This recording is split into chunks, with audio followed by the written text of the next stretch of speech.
Hey, you might say I've been playing video games for most of my life. My very first console was the Super Nintendo. I was born in 1996, and I'm pretty sure that the Super Nintendo came out in 1992 or something, somewhere around there. Um, so the thing is my next console after that was actually the GameCube. We totally skipped the N64 because we were poor back then. My brother only got it because he was working at the time, I think mowing lawns. You know, back in the day when it was acceptable to mow lawns for money, right? And after that, we got the Wii nearly the same year that it came out.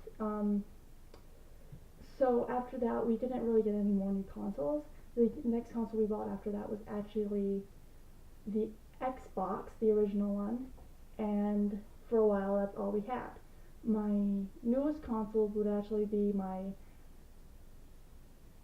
DS, 3DS, yes we go, 3DS, and it was just so amazing to get this handheld device finally. Like, you grow up with the Game Boy Advance, the original DS, and you're like, bro, where's my stuff?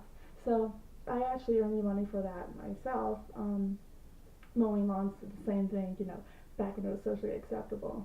I'm pretty sure it's still socially acceptable. I'm just lazy.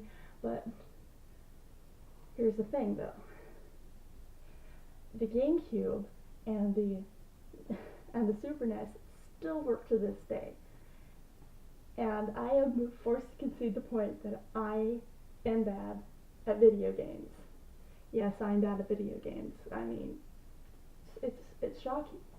Well, the very first game that I remember completing 100%, 102%, which was actually Donkey Kong's Country 2, Diddy Kong's Quest.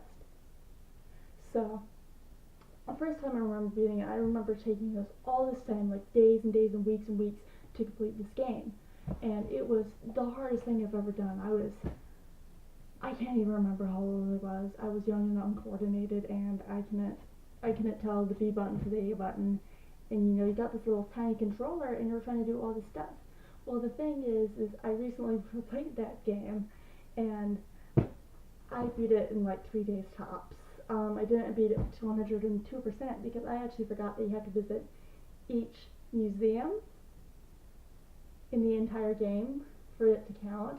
I mean, I still don't know why, but that's the way that the game was made.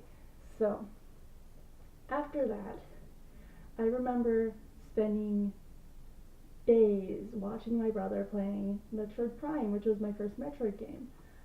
And the thing is, me and my sister would sit down and watch my brother play this game, and it was fantastic.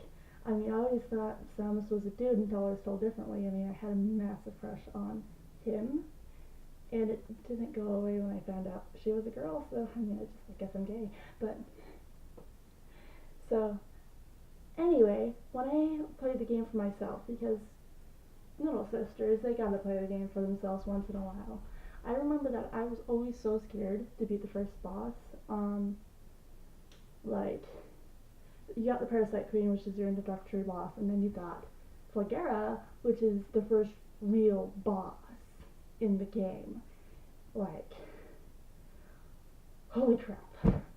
I was terrified. So I would play through this game as complete as I could up to the point of the first boss. And then after that, I would shut off the system and I would reset my progress and play from the Space Flag era. And I would only do that because I was terrified of this plant monster. Like, it was freaky and the music was like, it was not a good time for me. So, I grew up and I eventually got over my fear of Flagera and I was able to complete the game many times. And then Metroid Prime 2 came out. Well, actually, it was out at the time. The only reason my brother got Metroid Prime 1 is because he thought he was grabbing Metroid Prime 2 because he wanted to play the multiplayer. Thank goodness for mistakes. But, so when he finally got Metroid Prime 2, Oh, that game still gives me nightmares. So, I was in this time when the Wii was coming out, and we were super hyped for the third installment of the Metroid Prime series. Like, I mean, this is gonna be better than Cheez-Its, and it was. It totally was. So recently, I've decided to play games from my childhood again, and so I've picked up Metroid Prime again, and I heard that there was this glitch that you could do to get an item early and pretty much like sequence break the game. And of course, I'm like, I played this game multiple times over. I've beaten this game multiple times over. Of course, I want to do that. Well, it took me 6 hours to complete the glitch because the first thing that I wrote about this is, I mean, I thought it was gonna be simple, like you just like press the left, jump, and you're dead. Well, right. This is right. This is right. Yeah. I'm not dyslexic at all. So, I mean, I tried doing that for a while and I realized that I wasn't executing the move correctly. So I looked it up online, and so obviously, I didn't realize that there was two different versions of the game at first. So I think that I'm playing the original version, and so I'm trying to do the original glitch, and it's just giving me the same results again. And so after that, I looked up a guide, and I was playing the player's choice version, and so I'm like, fine, this is gonna be easy. I know how to dash. I mean, I didn't know how to dash actually. I was holding button down too long for it. You have to like quickly tap the button, but it's like, it's simple. Like anybody could do it, except me. I only managed to do it once, and it took me 6 hours to do it. And I managed to get up on the ledge, and I was gonna jump over it, and I missed my jump. I went through all this thing, I got onto the ledge, and the thing that tripped me up was the way that you're supposed to jump over it, and not the glitchy to get to the jump to get over it. Like, I always miss this jump. I have to do this jump at least 3 times before I judge it correctly. And I'm just like, and so I spent the next 2 hours trying to get back to that point so I could jump over the thing again. Um, I didn't. I gave up and I just started playing through the game normally because I'm like, I just want to play my games. So here's the thing. I have a problem with jumping, obviously. So I'm playing through this game, and there's this lava section, and that you have to get through to get on to the next point. And I can't jump for crap. I can't jump for crap. Like, I'm trying as hard as I can. I keep falling into lava, and I just need to get up on this ledge, and I need to get forward. I mean, I'm running out of energy, and so, like, you know what? I'm like, this is fine. This is fine. I died. I died. So, a little background on Metroid Prime. You scan things, you get collectibles, and, when you scan things, that's your logbook, and it gets a pretty percentage. So, I'm scanning things again, and I'm like, fine, I know where I'm going. Obviously, I mean, I've played this game multiple times. Of course, I know where I'm going. Well, I found out that the way that I was trying to go was not the right way, and guess what?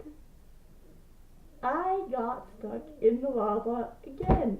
So I'm sitting there trying to jump out of this because I'm like, I've scanned all this stuff. I don't want to scan all this stuff, things, and I'm losing my freaking mind. I kid you not, I'm yelling, I can't go back to jail. I can't go back to jail over a video game because jail was obviously in my mind the last save point. I'm an idiot. There's no words. So anyway, so I decided to play Mario Party, 4. I think that's the only one for the GameCube, but I have no history with the Mario Party games. But so I'm playing it through, and I'm like, you know what? It's fine. It's fine. It's fine. Because I'm so freaking about, I can't go back to jail. So I'm playing the Mario Party series. I've beat it. I've gotten to the last mini game, which is, as you know, Bowser, because you gotta have a Bowser fight in your Mario games. So he takes you to this lava cube, like it's literally a cube of lava, and I keep dying, and I keep dying, and I realize then that if there's lava, I'm gonna die because I am, as they say, a fake gamer. I'm a fake gamer. There you go. You heard it here first. Thank you for watching, or if you didn't, it's fine. And that's all for today. Thanks.